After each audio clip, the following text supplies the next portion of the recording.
दुनियादारी is brought to you by Aakash Digital. अब तैयारी करो ऑनलाइन। हर रूम को क्लासरूम बनाते हैं, टेस्ट सेंटर को उठा के घर ले आते हैं। जब बेवक्त डाउट्स नींद चुराते हैं तो उसके सारे नुस्खे हमको आते हैं। क्योंकि पढ़ने वाले बंदे कैसे भी पढ़ते हैं, अरे पढ़ने वाले बंदे कैसे भी पढ़ते हैं, पढ़ने वाले बंदे ऐसे ही पढ़ते हैं।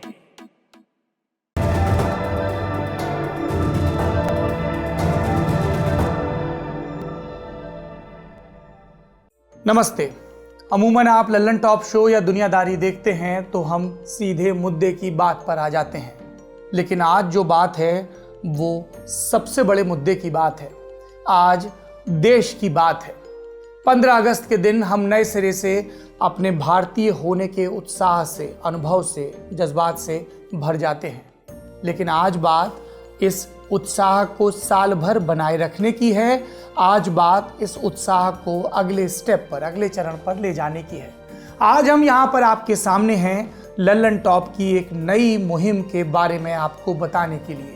ये मुहिम विदेश में रह रहे भारतीयों के लिए है, विदेशों में, अलग अलग देशों में रह रहे भारतीयों के लिए। ये भारतीय वहाँ पढ़ाई कर रहे हैं, वहाँ नौकरी कर रहे हैं, या कुछ पीढ़ी पहले इनके पुरखे वहाँ जाकर बस गए। तो ऐसे में कोई अप्रवासी भारतीय है, कोई भारतवंशी है। इस मुहिम का नाम है तेरा तुझको अर्पण। क्या है तेरा तुझको अर्पण? सबसे पहले शब्द की बात करूं तो महान समाज सुधारक और स्वतंत्रता संग्राम सेनानी पंडित श्रद्धाराम फिल्लौरी, उनकी लिखी एक आरती ओम जय जगदीश हरे, ये 19वीं सदी में लिखी गई थी। आज तक कितनी मकबूल है, कितनी पॉपुलर है, कितनी लोगों को स्वीकार है, सब जानते हैं। इसमें एक पंक्ति आती है, तेरा तुझको अर्पण क्या लागे मेरा। और यही पंक्ति हमारे लिए भारत के संदर्भ में प्रेरणा का स्रोत है। हम भारतवासी अपने देश को क्या दे सकते हैं? हम भारतवासी अपने देश को बनाने वाले लोग यानी हम भारतीयों को क्या दे सकते हैं? हम आपसे आपका अतिरिक्त समय नहीं मांग रहे, हम आपसे आपके संसाधन भी नहीं मांग रहे। हम आपसे मांग रहे हैं आपका थोड़ा सा ज्ञान, जो आप लल्लन टॉप के जरिए अपने देशवासियों के साथ साझा करेंगे। तेरा तुझको अर्पण एक मुहिम है ज्ञान की साझेदारी की। आप दुनिया में अलग अलग हिस्सों में हैं, वहां पर रहकर अपने प्रोफेशन में अच्छा कर रहे हैं, आपने एक्सपर्टीज हासिल की। कोई कृषि वैज्ञानिक बन गया, कोई दूसरे किस्म का वैज्ञानिक, कोई ऑटोमोबाइल का एक्सपर्ट है तो कोई डेटा का साइंटिस्ट है, कोई साइबर का एक्सपर्ट है तो कोई कलाकार है, कोई थिएटर कर रहा है तो कोई गायन कर रहा है। और इन सब के साथ साथ आपके भीतर एक अकंपित आस्था है भारत नाम के विचार के लिए। तो आइए आगे बढ़िए, उस विचार को मजबूत करिए, भारतवासियों के साथ अपने अनुभव को, अपने ज्ञान को साझा करिए तेरा तुझको अर्पण के जरिए। इस मामले में ज़्यादा जानकारी अब से लेकर लगातार आपको लल्लन टॉप की वेबसाइट thelallanTop.com पर मिलती रहेगी। आपको और कोई जानकारी चाहिए कैंपेन के बारे में, आप इससे कैसे जुड़ सकते हैं, कैसे अपने वीडियो बना सकते हैं, हमारे टाउन हॉल में शामिल हो सकते हैं, तो आप हमें ईमेल भी कर सकते हैं। हमारा पता है TTA, जो कि तेरा तुझको अर्पण का शॉर्ट फॉर्म है, tta.lallantop@gmail.com। आइए साथ जुड़िए और देश की तरक्की का हिस्सा बनिए। अब शुरू करते हैं आज का शो। नमस्ते, मेरा नाम सौरभ द्विवेदी है और ये लल्लन टॉप का इंटरनेशनल न्यूज़ बुलेटिन दुनियादारी है। अमेरिका के एक बहुत नामी डिप्लोमेट हुए हैं हेनरी किसिंजर। इंटरनेशनल रिलेशन और डिप्लोमेसी में दिलचस्पी रखने वालों को हेनरी किसिंजर की लिखी किताबें खोज कर पढ़नी चाहिए। उन्होंने अमेरिका की विदेश नीति में बहुत तब्दीलियां भी की और इसके बारे में लिखा भी। वो लिखते थे कि अमेरिका का कोई स्थायी दोस्त या दुश्मन नहीं, स्थायी सिर्फ अमेरिका के हित हैं। और इस वाक्य में अमेरिका की जगह किसी भी देश का नाम लिखा जा सकता है और ये उस देश की विदेश नीति का सूत्र वाक्य हो सकता है। दोस्त और दुश्मन देश काल और परिस्थितियों के हिसाब से बदलते रहते हैं। विदेश नीति में स्थायी सिर्फ फायदे होते हैं और जब हितों की बात आती है तो देशों के बीच धर्म की समानता वाली एकजुटता भी पीछे छूट जाती है। ऐसा ही कुछ गुरुवार को हुआ जब बरसों की अदावत के बाद विरोधी खेमे के दो देशों ने हाथ मिला लिया और जिसे अब ऐतिहासिक घटना कहा जा रहा है उसकी तरफ लोगों की नजर चली गई। क्या हुआ गुरुवार को? गुरुवार को अमेरिका के राष्ट्रपति भवन यानी कि व्हाइट हाउस में टेलीफोन की घंटी बजी। लाइन पर इजराइल के प्रधानमंत्री बेंजामिन नेतन्याहू थे। नेतन्याहू और ट्रंप की बात हुई और फिर एक कॉन्फ्रेंस कॉल शुरू हुई।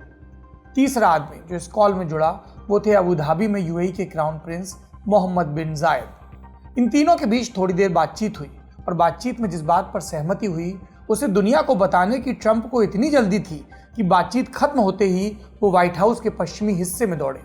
इसे व्हाइट हाउस का ओवल ऑफिस कहते हैं। यहाँ आनन फानन में एक प्रेस कॉन्फ्रेंस बुलाई गई और कॉन्फ्रेंस में ट्रंप ने कहा कि ये ऐतिहासिक मौका है क्योंकि एक बहुत बड़ा समझौता हुआ है। क्या था ये समझौता?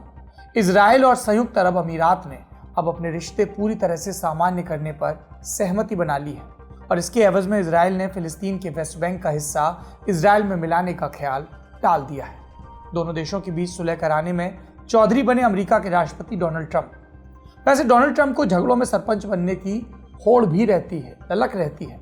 वो भारत को भी चीन और पाकिस्तान से सुलह कराने का ऑफर दे चुके हैं। हमने ऑफर नहीं लिया क्योंकि हम एक संप्रभु देश हैं और हमें किसी दूसरे राष्ट्राध्यक्ष की जरूरत नहीं। लेकिन इजराइल और यूएई वाली डील से ट्रंप बहुत खुश थे, इतने खुश कि उन्होंने मजाक में पत्रकारों को यह भी कह दिया कि इस डील का नाम तो डोनाल्ड ट्रंप अकॉर्ड रख देना चाहिए। ट्रंप बोले कि ये डील शांतिप्रिय, सुरक्षित और समृद्ध मध्य पूर्व बनाने की तरफ एक बड़ा कदम है। अब बर्फ पिघल चुकी है तो मैं उम्मीद करता हूं कि अरब और मुस्लिम देश यूएई के रास्ते पर आगे बढ़ेंगे। इजराइल के प्रधानमंत्री बेंजामिन नेतन्याहू ने भी डील को ऐतिहासिक कहा। इस समझौते के लिए यूएई और इजराइल के बीच पिछले 6 हफ्ते से बैकडोर बातचीत चल रही थी। अगले कुछ दिनों में आधिकारिक तौर पर व्हाइट हाउस में दोनों देशों के बीच करार पर दस्तखत हो सकते हैं। गुरुवार वाली बातचीत के बाद व्हाइट हाउस के राष्ट्रीय सुरक्षा सलाहकार रॉबर्ट सी ओब्रायन ने इस डील के लिए ट्रंप को नोबेल पुरस्कार देने की मांग भी कर दी। इससे पहले बराक ओबामा को भी नोबेल मिल चुका है और उसके पहले भी कई लोगों को। कितनी बड़ी है ये डील? यूं समझिए कि समाज में अपराधी बताए गए आदमी से समाज के ही एक परिवार ने रिश्ता जोड़ लिया है। कुछ ऐसा मामला। कैसा? अरब देश इजराइल को यहूदी हुकूमत, इस्लाम विरोधी मुल्क, अरब विरोधी, नाजायज देश और ना जाने क्या क्या कहते रहे हैं। इजराइल अरब देशों के लिए कितना अनटचेबल रहा, इसका अंदाजा इस बात से भी लगाया जा सकता है कि 2017 से पहले तक भारत का कोई भी प्रधानमंत्री इजराइल नहीं गया, क्योंकि ऐसा करने से अरब देशों से हमारे रिश्तों पर खरोंच आने का डर था। पश्चिमी एशिया और अफ्रीका के इस्लामिक मुल्कों का एक संगठन है अरब लीग। इसके 22 में से 16 मेंबर इजराइल को देश ही नहीं मानते। अब तक इजराइल को एक देश के तौर पर मान्यता उन्होंने नहीं दी। इसमें सऊदी अरब भी शामिल है। और मान्यता देने का मतलब, नहीं देने का मतलब ये नहीं कि अगर कोई इजरायली पासपोर्ट के साथ इन देशों में पहुंच जाए तो उसे ये कहकर लौटा दिया जाएगा कि हम जानते कहाँ हैं कि इजराइल जैसा भी कोई देश है। इजराइल बनने के 50 साल बाद तक पश्चिमी एशिया के देशों के साथ विदेश नीति किसी तलवार की धार पर चलने जैसी थी। उनको बहुत ख्याल रखना पड़ता था कि कैसे अरब देशों और इजराइल के बीच बैलेंस रखें। और ऐसा क्यों था, इसे जानने के लिए हमें थोड़ी सी जियोपॉलिटिक्स समझनी होगी। मिडिल ईस्ट यानी मध्य पूर्व अमेरिका से पूर्व की दिशा में है, इसलिए मिडिल ईस्ट कहा जाता है। भारत के लिहाज से संयुक्त अरब अमीरात यानी यूएई पश्चिमी एशिया का देश है। खाड़ी देश भी कहते हैं। इन देशों की राजनीति में बहुत बड़ा फैक्टर रहा है इजराइल और फिलिस्तीन का झगड़ा। इजराइल और फिलिस्तीन वाले झगड़े की कहानी दिलचस्प है, किसी और मौके पर विस्तार से बताएंगे। पहले भी दुनियादारी में एक आध बार चर्चा हुई है। आज मोटा माटी यूं समझिए कि 1948 में 2 नेशन थ्योरी के हिसाब से यहूदियों के देश के तौर पर इजराइल बनाया गया। मई 1948 में इजराइल ने एक स्वतंत्र देश के तौर पर अपना ऐलान किया। यह अलग हुआ फिलिस्तीन से। ये बात अरब देशों को स्वीकार नहीं हुई। अरब राष्ट्रवाद में इस इलाके में यहूदियों के लिए अलग वतन के लिए जगह नहीं थी, तो अरब देशों ने इजराइल पर हमला किया। साल 1.5 साल युद्ध चला, लेकिन इजराइल का वजूद दुनिया के नक्शे पर बन चुका था, नहीं मिटा। फिर अरब देशों ने दूसरे तरीके अख्तियार किए। 1950 में मिस्र यानी इजिप्ट ने स्ट्रेट्स ऑफ तिरान को बंद कर दिया, जहां से इजराइल के शिप आए जाया करते थे। इजराइल ने 1956 में इजिप्ट के सिनाई पेंसुला पर हमला बोला।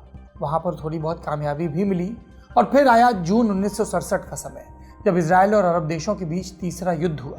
अरब देशों में कौन कौन थे? इजिप्ट, जॉर्डन और सीरिया। इतिहास में इसे 6 डे वॉर कहा जाता है। इसमें महज 6 दिनों के अंदर इजराइल ने अरब देशों को हरा दिया और एक बड़े हिस्से पर कब्जा भी कर लिया। इसके बाद शांति समझौते वाली पहल शुरू हुई। इजराइल के सबसे बड़े दुश्मन रहे इजिप्ट ने साल 1979 में इजराइल के साथ सामान्य रिश्ते बहाल करने वाला समझौता भी कर लिया। हालांकि बाकी के अरब देशों के साथ इजराइल का झगड़ा चलता रहा। साल 1982 में लेबनान पर इजराइल ने हमला किया। इन हमलों और तरीकों से इजराइल ने लगातार अपनी बाउंड्री का विस्तार जारी रखा। 1948 में जब इजराइल बना था तो ये फिलिस्तीन के एक छोटे से भाग के तौर पर नक्शे में दिखता था, और अब आप नक्शा देखें तो फिलिस्तीन एक छोटे से भाग में सिमट कर रह गया, लगभग गुम हो गया है।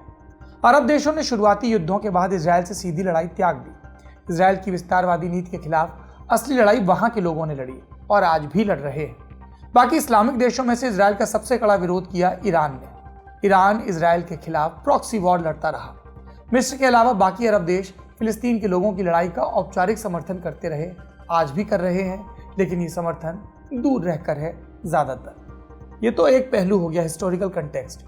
अब पॉलिटिक्स का दूसरा पहलू देखिए। इजराइल का दुश्मन ईरान, ईरान शिया बहुल देश, और इस खित्ते का दूसरा ताकतवर देश सऊदी अरब, जो कि सुन्नी बहुल है। ईरान और सऊदी अरब में शीत युद्ध लंबे वक्त से चल रहा है। सऊदी अरब इजराइल से ज्यादा बड़ा दुश्मन ईरान को मानता है। इजराइल और सऊदी अरब दोनों ही अमेरिका के सहयोगी हैं, इसलिए सऊदी अरब इजराइल को लेकर नरम रहता है अपेक्षाकृत। हालांकि सऊदी भी इजराइल को स्वतंत्र देश नहीं मानता है। सऊदी अरब के बाद अरब लीग का ताकतवर देश संयुक्त अरब अमीरात है। यह भी इजराइल के साथ संबंध नहीं रखता था, लेकिन पिछले कई सालों से दोनों देशों के बीच थोड़ा बहुत कारोबार शुरू हुआ। पर्दे के पीछे बातचीत भी शुरू हुई। इजराइल की खुफिया एजेंसी मोसाद, इसके डायरेक्टर योसी कोहेन लगातार अरब देशों के नेताओं से खुफिया मुलाकातें करते हैं। यूएई के नेताओं से भी पिछले कई महीनों में उनकी कई मुलाकातें हुई और उसके बाद ये सहमति बनी, जिसमें बिचौलिया बनने का श्रेय डोनाल्ड ट्रंप ले रहे हैं। अब इजराइल के साथ संबंध सामान करने वाला यूएई तीसरा अरब देश बन गया है। हमने आपको बताया 1979 में इजिप्ट ने और 1994 में जॉर्डन ने ऐसे करार पर दस्तखत किए थे। यूएई से समझौते के बाद इजराइल ने ऐलान किया कि फिलिस्तीन के वेस्ट बैंक का जो हिस्सा इजराइल में जोड़ रहे थे, वो प्लान अभी के लिए टाल रहे हैं। हालांकि हमेशा के लिए ऐसा नहीं करेंगे। इस करार के बाद मिडिल ईस्ट की पॉलिटिक्स में किस तरह का बदलाव आएगा, ये समझने के लिए हमने दिल्ली में मौजूद सीरिया के वरिष्ठ पत्रकार डॉक्टर वेल अब्बाद से बात की। और सबसे पहले ये अरब इजरायली कॉन्फ्लिक्ट में शुरू हुआ गया था जब तक यूएन सिक्योरिटी काउंसिल रेजोल्यूशन दे दिया 1947, उसी की डिवीजन कर दिया था। एक फलस्तीन स्टेट के लिए 45% दिया और 55% दे दिया वो माइनॉरिटी जूश वाला जो स्टेट दे दिए थे वहाँ। उसके बाद उनके लिए हमारा मतलब कोई फलस्तीनियन स्टेट नहीं बन गया था और इजरायली पूरा बन गया, और इजरायली ग्रेजुअली तो पूरा फलस्तीनियन टेरिटरी ले गया था, खा गया। मतलब आप ये समझ लो अभी तक फलस्तीनियन में और इजरायली के साथ में सिर्फ 12% में जो रहेगा उनके अंदर है, तो जो फलस्तीनियन स्टेट के लिए सिर्फ 12% out of the whole of Palestine. तो इसलिए वहां पर ये प्रॉब्लम चलता रहेगा और वॉर भी हो रहा है। 3-4 युद्ध हो गया था और पूरा फलस्तीनियन वाले लोग को एक्सपेल कर दिया था। इसलिए अरब मुल्क में जब तक इजरायली की पीस मांग रहे, शांति मांग रहे, उन्होंने 2-3 एग्रीमेंट साइन किया था। एक इजिप्ट का, एक जॉर्डन और एक फलस्तीनियन भी है, ओस्लो एग्रीमेंट भी है, और अरब वादी अरब वो जो जॉर्डन के साथ में, और इजिप्शियन वाला का जो एग्रीमेंट हो गया।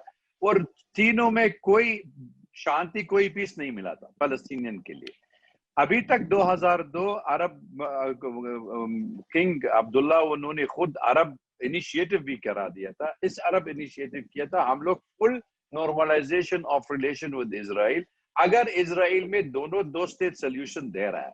मतलब अगर एक अरब स्टेट के लिए फलस्तीनियन वाले और एक इजरायली के, दोनों को एग्जिस्ट के लिए according to UN security council resolution. लेकिन अभी सरकारी जो इजरायली सरकार आ गया, प्रधानमंत्री में जो नेतन्याहू के पॉलिसी है, he is not the man of peace. इसलिए तो सारी दुनिया का मालूम हो गया आदमी का, वो तो बिल्कुल एक्सेप्ट नहीं कर रहा ये फलस्तीनियन यहाँ पर रहने के लिए। तो कह रहे फलस्तीनियन ये जॉर्डन में जाना पड़ेगा, फलस्तीनियन यहाँ पर फलस्तीन नहीं हो सकता। अभी तक जब तक यूएई भी आ गया था, अब ये समझ लो उनकी रिलेशन भी है कम से कम 20-25 साल की पुराना है, आज का नहीं है। मतलब ये काफी उनकी ट्रेड रिलेशन भी है। जब तक उनकी 10 साल पहले, उनकी कोई 4-5 साल पहले वो तो मंत्री भी गया था वहां पर, ग्लोबल कॉन्फ्रेंस भी गया था, कोई डेलीगेशन आते जाते। अभी तक लोग वहां पर जो अभी न्यूज़पेपर जो इजरायली पेपर में आ रहे हैं वो कह रहे 2 दफा नेतन्याहू खुद गया वहां पर सीक्रेटली टू अबू धाबी, मतलब बिफोर द अनाउंसमेंट।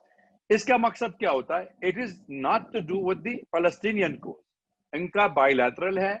और दूसरी बात सबसे टाइमिंग है। अब ये समझ लो टाइमिंग है, क्या होता है, for the American president election चल रहा है, उनकी तरफ से एक्सटर्नल बूस्ट होना चाहिए उसका फॉरेन पॉलिसी, क्योंकि आपका मालूम हो गया कोविड-19 भी है, बहुत बुरा हालत हो गया यूएस में, और उसकी इकोनॉमी काफी डाउन चल रहा है, और इनकी पॉपुलरिटी काफी नीचे आ रहा है। तो इसलिए अमेरिकन राष्ट्रपति है, उसकी बहुत बहुत अहमियत है, ये अनाउंसमेंट हो रहा है। दूसरी बात भी है, प्रधानमंत्री के नेतन्याहू, उसकी भी प्रॉब्लम चल रहा है, उनकी मतलब ये केस चल रहा, उनकी सरकारी भी कोalition इज वेरी वीक, और वो भी खुद उनकी प्रॉब्लम चल रहा था। इसलिए अनाउंसमेंट में इसकी will serve only the American and the Israelis और they will never serve the Palestine. कहा यह भी जा रहा है कि यूएई वाला तरीका कई और अरब देश अख्तियार कर सकते हैं, यानी अब इजराइल को गले लगाने वाले देशों में कई इस्लामिक देश भी शामिल हो सकते हैं। इसमें सऊदी अरब भी जुड़ सकता है। अगर ऐसा हुआ तो फिर फिलिस्तीन के लोग पूरी तरह से अकेले पड़ जाएंगे और ये लड़ाई ईरान वर्सेस अरब देशों की हो जाएगी। सुनिए डॉक्टर वैल अब्बाद को एक बार फिर से। देख लो, अरब मुल्क में सारे अरब देश में खुद मांग रहे पूरा पीसफुल रेजोल्यूशन टू इजराइल, शांति चाहिए, युद्ध नहीं मांग रहे। लेकिन जब तक मानते भी नहीं है, आप ये समझ लो ये तो अमेरिकन प्रेशर लगा दिया, अमेरिकन प्रेशर लगा रहे, वो तो उसका ये आज देख लो यूएई, कल बहरीन भी हो सकता, सऊदी अरेबिया, ओमान भी फॉलो अप कर देंगे। ये सारे अमेरिकन जीसीसी और अमेरिकन प्रेशर लगा देंगे और इनके लिए कोई फायदा नहीं है पैलेस्टीनियन के लिए। अगर पैलेस्टीनियन के लिए आप पहले आप एक स्टेटमेंट ले लो नेतन्याहू, आप बोलो हम लोग रिकॉग्नाइज कर रही है पैलेस्टीनियन से बन जाते, लेकिन देते भी नहीं है। वो कह रहे पैलेस्टीनियन पूरा पैलेस्टाइन है तो इजरायली है, और पैलेस्टीनियन हाँ नहीं है, we have taken a land without people. और ऐसा कैसे हो सकता है? Equal population is both the side, तो it will not serve the Arab cause at all. लेकिन आजकल लोग कह रहे काफी चेंज चल रहा, ये तो it will help in the peaceful resolution. आप देख लो, अगर आप ये कहानी यूएई का पेपर सुन रहा था तो आपकी ये कहानी कह रहे हमको इसलिए किया था, उन्होंने इंस्टॉल किया, वेस्ट बैंक एनेक्सेशन नहीं किया। लेकिन इजरायली के पेपर कह रहे हमको मना कर दिया था, नेतन्याहू खुद बोला हमको कुछ नहीं किया था, हम लोग लेने चाहिए, we will take the West Bank and we will take Jordanian valley. तो मतलब क्या होता? It is just you are surrendering to Israel, you nothing to help the Palestinian cause. Israel और यूएई वाले करार का सबसे ज्यादा विरोध फिलिस्तीन ने किया है। फिलिस्तीन के राष्ट्रपति महमूद अब्बास, उनके प्रवक्ता ने कहा कि ये हमारे साथ दगाबाजी है। फिलिस्तीन ने यूएई से अपने राजदूत को भी वापस बुला लिया। हालांकि ये सांकेतिक विरोध है, इसका कोई बड़ा असर मिडिल ईस्ट में बह रही बयार पर नहीं पड़ेगा। अब न्यू नॉर्मल ये है कि अरब देशों ने बड़ा दुश्मन इजराइल के बजाय ईरान को मानना शुरू कर दिया है। ये मौजूदा स्थिति है, जो भी डेवलपमेंट होगा आपको बताते रहेंगे। ये थी बड़ी खबर। अब बढ़ते हैं सुर्खियों की तरफ। पहली सुर्खी अमेरिका से है, वहां के राष्ट्रपति चुनाव से संबंधित। राष्ट्रपति चुनाव में अब कोरोना मुख्य मुद्दा हो गया है। इसको लेकर जो बाइडेन, जो डेमोक्रेटिक पार्टी के उम्मीदवार हैं, वो लगातार रिपब्लिक पार्टी के उम्मीदवार और मौजूदा राष्ट्रपति ट्रंप को घेर रहे हैं। और ऐसे में अब डोनाल्ड ट्रंप ने जो बाइडेन पर तल्ख बयान दिया है। क्या बयान दिया है? ट्रंप ने कहा कि अगर बाइडेन जीत गए तो अमेरिका बर्बाद हो जाएगा और दुनिया हमारा मजाक उड़ाएगी। मतलब ट्रंप कह रहे हैं कि दुनिया मजाक उड़ाएगी। बाकी ट्रंप ने कितना उड़वाया है आप खुद तय कर लें। दूसरी सुर्खी कोरोना वायरस की वैक्सीन को लेकर है। कुछ दिन पहले रूस के राष्ट्रपति व्लादिमीर पुतिन ने वायरस की वैक्सीन बनाने का दावा किया था। अब रूस ने अमेरिका से कहा है कि आप नहीं बना पा रहे तो हम मदद कर देते हैं, लेकिन अमेरिका ने रूस की मदद लेने से इनकार किया। अमेरिका में अभी वैक्सीन का काम ट्रायल के फेज में चल रहा है। तीसरी सुर्खी लेबनान से है। यहाँ के बेरूत में हुए हमले को लेकर आज यूएन ने अपनी रिपोर्ट जारी की। हमले में मरने वालों की संख्या बढ़कर 160 हो गई और घायलों की संख्या 6000 से ज़्यादा। 30 लोग अभी भी लापता हैं। ये थी सुर्खियाँ। अब आते हैं शो के तीसरे हिस्से में, तारीख। आज तारीख है 14 अगस्त और एक तारीख थी 14 अगस्त 1947। कई भारतीयों के दिलों में ये अरमान होगा कि काश ये तारीख इतिहास में कभी ना आती, काश भारत का कोई हिस्सा कभी न टूटता, और काश कहने से इतिहास नहीं बदलता। 14 अगस्त 1947 को कराची में एक जलसा हुआ जिसमें भारत से अलग होकर एक मुल्क ने अपनी आज़ादी का ऐलान किया। ये देश पाकिस्तान था। जी, उस वक्त पाकिस्तान की राजधानी कराची थी।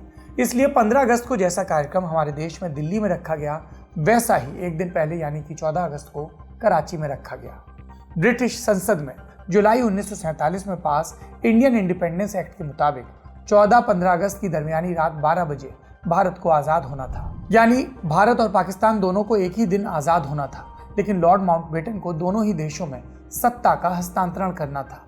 और क्योंकि वो एक ही दिन दो जगह नहीं हो सकते थे, इसलिए उन्होंने 14 अगस्त के दिन पाकिस्तान जाकर मोहम्मद अली जिन्ना को वहाँ के गवर्नर जनरल की शपथ दिलाई, ध्वजारोहण किया और अगले दिन यानी 15 अगस्त 1947 के रोज़ दिल्ली में जवाहरलाल नेहरू को भारत की हुकूमत सौंपी।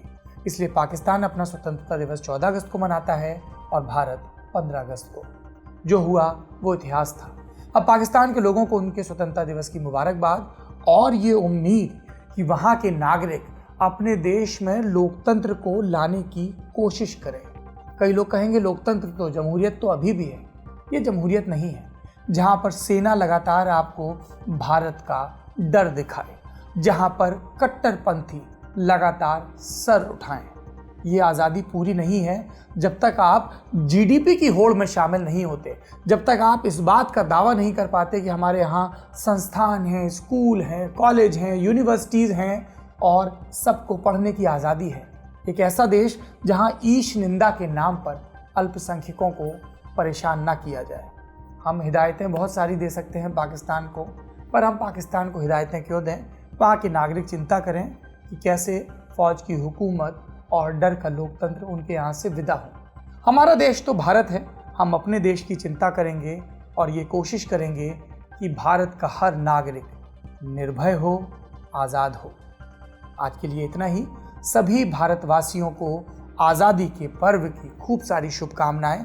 14 अगस्त को ये शो और 15 अगस्त को नहीं होता है, इसलिए एडवांस में मुबारकबाद दे रहे हैं दुनियादारी के सब दर्शकों को। और बाकी शुरुआत में तो हम आपसे 13 तुझको अर्पण का जिक्र कर ही चुके हैं। आप सब लोग 13 तुझको अर्पण से ज़रूर जुड़ें और हम लोग साथ मिलकर, बंद मुट्ठी मिलकर, बनकर अपने देश को ज्ञान के रास्ते पर आगे बढ़ाएं, ऐसी उम्मीद है। आज के लिए इतना ही। उम्मीद है कि सोमवार को एक बार फिर से आपसे मुलाकात होगी। शुभ रात्रि। आपको सेहतमंद बनाने, हेल्थ की दुनिया के सब हाल बताने, आपको आपकी बॉडी के और करीब लाने, एक्सपर्ट्स के जरिए आपकी अवेयरनेस चमकाने, तंदुरुस्त रहना होगा नई लत। देखिए द ललन टॉप पर सेहत, सोमवार से शुक्रवार रोज 12 बजे।